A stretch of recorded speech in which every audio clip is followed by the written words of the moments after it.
Hey, what is up guys? Welcome back to another video. Today we're going to be doing here some test hands for Vendreads, this time going second. So hopefully the audio actually works this time, but with that being said, this is definitely going to be very exciting. Of course, when I was doing test hands going first, I didn't expect it to do too much anyway, but seeing as each of the cards interacted in very specific ways, I figured that it would be a lot better going second, so hopefully that does turn out well here.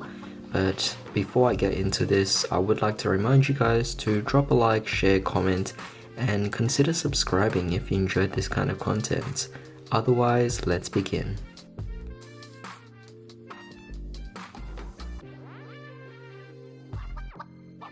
Alright, so here's our opening hand. Looks like we will have a ritual specific kind of opening hand here. Very nice.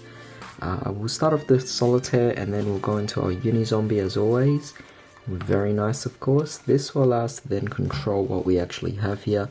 So we do have origin. This will allow us to either go for our slayer or battle lord, whichever one you actually feel is best. Now, depending on what your opponent actually has, you could use Battle Lord as a means to lock down your opponent. Otherwise, if they only have like big beat sticks with no negates, then you go for your Slayer instead. So in this case, I would like to say that it is more common to have a monster that's actually going to have effects out there, so Battle Lord would be a bit more ideal in this particular circumstance. But with that being said, I do want to try and change up the board just a bit here, so we're going to use the uni zombie first, and we're going to ditch off perhaps our banshee to the graveyard, so that would be fantastic from the deck here. So we're going to banish that off, allowing us to bring out our zombie world, which happens to be right next to it. And from that, what I'm going to do here is we're going to use uni zombie to also send off our slayer to the graveyard. This will pretty much just bump up its level again. And as you're doing this, the interesting thing is you're kind of tricking your opponent into negating you in this particular case. So it's like you're baiting out negates, and the uni zombie's purpose is to do that. Of course, the opponent knows that it has the potential to do other things as well, but with that being said, we're just going to go with the ritual summon. So we're going to activate our origin, and we're going to use Slayer as well as Glow Bloom to summon out Battle Lord. That's what makes it so interesting. Now, since Glow Bloom is actually sent to the graveyard, you could banish this and add a level 5 or higher zombie monster. However, since Zombie World is already on our zone, we could actually just special summon that monster instead, which is definitely fantastic. We just can't special summon monsters for the rest of this turn. So it's not necessarily the worst thing, but since we have already zombie monsters anyway, it doesn't really affect us. So we're just going to summon out over here our Balladrock. So that gives us a fantastic amount of disruption there. But yeah, I mean, you have such a great board over here. It's definitely very fantastic. Battle Lord could easily lock out either monster spells or traps, and you're just attacking for big damage. Absolutely amazing. Balladrock also has its own negates as well, so that's all good there.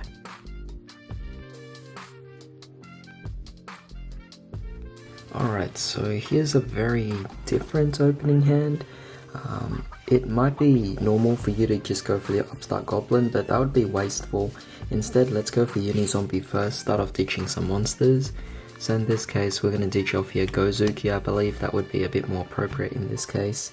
And what we're going to do here is we're also going to ditch off here the Mizuki, and this will be level 5, so you can banish off your Mizuki, summon out Gozuki, and of course Gozuki can ditch off another monster, so you have a few interesting choices here. Should we even go for your Banshee, because in this case Zombie World doesn't really apply for this particular circumstance, so maybe we could go for something else. I wanted to maybe go for the Glow Up Bloom, but that only adds a monster, so it doesn't really benefit us there in that case as well. Not really. So in this case, you really have to think about what you want to actually ditch off to the graveyard. But since you don't really have anything of significance, we're just going to go for the Mizuki, since it's not a hard once per turn. So that's definitely fantastic there. Next up, what we're going to do is We have here Gozuki and Unizombie. That could potentially work out as well. So we're just going to link these two away, allowing us to go for obviously our, let's see, Sucker. And the reason why we're going for Sucker is because we could potentially draw a card later. But now we have over here these cards to utilize again. Now for Gozuki's case, you could actually just banish off this. And you could summon out your Balladrop from your hand. That would be fantastic. And once again, you could use this, but we're just going to shuffle our deck first. So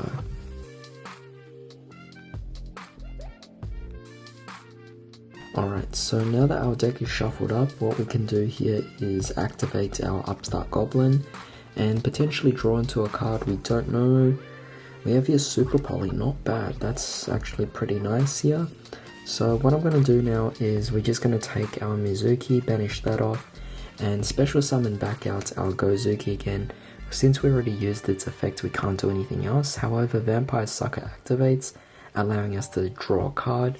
So we drew into a Glow of Bloom. Not bad at all. That could definitely still work out for us. What else can we do here? What's amazing is this. You could already attack with Sucker, Balladrop, and Gozuki, and that could already be pretty nifty there. And it's pretty fantastic, you know. And if your opponent happens to be playing a zombie deck as well, Vampire Sucker just special summons back one of their monsters, so it's a potential option. But aside from that, since we already used Vampire Sucker's effect, Vampire Sucker and Gozuki don't really need to be on the field, so you could easily link them away as well. And this could potentially allow you to go for your Unicorn. So that would be fantastic as well. Yeah, not too bad at all. Of course, you could also discard one of your cards here, and this would allow you to then spin one of their cards back as well. You could even go for the Glow of Bloom, to be honest, because with Glow of Bloom, you could then add more cards to your hand as well, so that's definitely a really nifty way of playing. However, as your opponent's actually, well, as you're actually attacking the opponent, you could just follow up with this Super Poly as well. And that just makes it really amazing because you could discard any of these, including Glow of Bloom, of course. And this will essentially allows you to fuse your monsters. You have 2 darks here, but you could also just use your opponent's monsters as well. Absolutely fantastic. And they can't respond to you. And afterwards, Glow of Bloom obviously also allows you to then add to your hand. So maybe in this case, we just add an Executor or Battle Lord just to prepare ourselves for the following turn. But of course, we would summon out one of our appropriate monsters, whichever one suits the needs of what your opponent might have.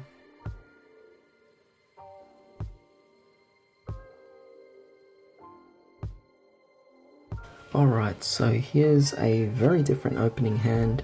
Of course, since our opponents went first, you have the opportunity to negate with an Ash, so that's great.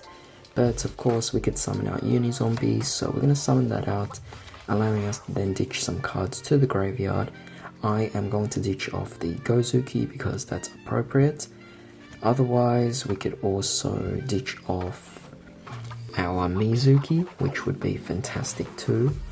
So in this case, I'll ditch off the Mizuki, and what I'm going to do here is we're going to banish off our Mizuki, allowing us to summon out Gozuki again. Unizombie is a 5, by the way. Gozuki is a 4, so you would go for a 9 if you want to, but Gozuki allows you to ditch off one more card. So I'm going to be ditching off here the Glow of Bloom, and the reason why I'm doing that is it allows you to search. So you banish this off, allowing you to search for one of your cards. You have Battle Lord over here, but you also have Striges and Anima, so that's definitely fantastic there. What else can we potentially go for here?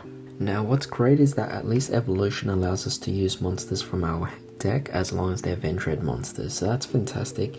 We have Anima as a 1, we have Striges as a 2, and we could go for something else.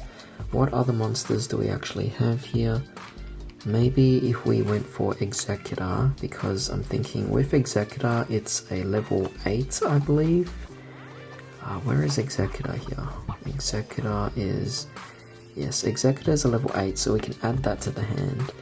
And we can activate our evolution. This will allow us to send off... I think I'll send off Striges, which is obviously a level 2. And then we could also send off Slayer. And this will allow us to then go for our Executor right over here. Absolutely fantastic since they add up to 2, of course. And if this card is sent to the graveyard, you can then reveal a Vendread card from your hand and then special summon this card, but it gets banished when it leaves the field. So not bad there. So you could reveal your Anima, bring back your Striges, of course, and from that you have your Unizombie and Striges. Both are level add up to level 7, so that is an option if you want to go for, because you could just take these two and potentially go for let's see, where is it, your Red Eyes Zombie Necro Dragon. Otherwise you have the choice of going for Vampire Sucker as well. That's not too bad of an option either, because for example, let's say you were to do this instead, right? So you take this here, you take Gozuki and you take your Striges and you link them away, and this will allow you to go for your Sucker. Gozuki can then banish off one of your cards, of course, so in this case perhaps we'll banish off Striges, and we're going to summon back, or summon from our hand, a Anima, and that would be fantastic too. But with that being said, we could also then take Anima and the Unizombie and further link Climb into one of our bigger monsters. In this case we go for the Masquerena, and we could also banish off Anima, allowing us to summon back out our Striges, which is fantastic, because with Masquerena and Striges we could then link them away, allowing us to go for in this case our Unicorn. So definitely fantastic there. You have quite a few options as well. I mean, if you wanted to go for your Anaconda, that would be great, because you could go for Super Poly, affecting your opponents. It just depends what you really think is necessary. Masquerena and Vampire Sucker can also just link away into your link 4 as well, which would be the Abomination in this case. So it's up to you what you actually need in this particular circumstance, but seeing all these options is definitely fantastic. However, that was pretty much it for today's video, so I do hope you guys enjoyed this. Definitely leave me your thoughts as to what you might do with each opening test hand. Otherwise, let me know if there's any changes you want to see in this particular deck after witnessing these test hands. But with that being said, thanks for joining me today. I hope you all have a fantastic day. I'll see you all next time.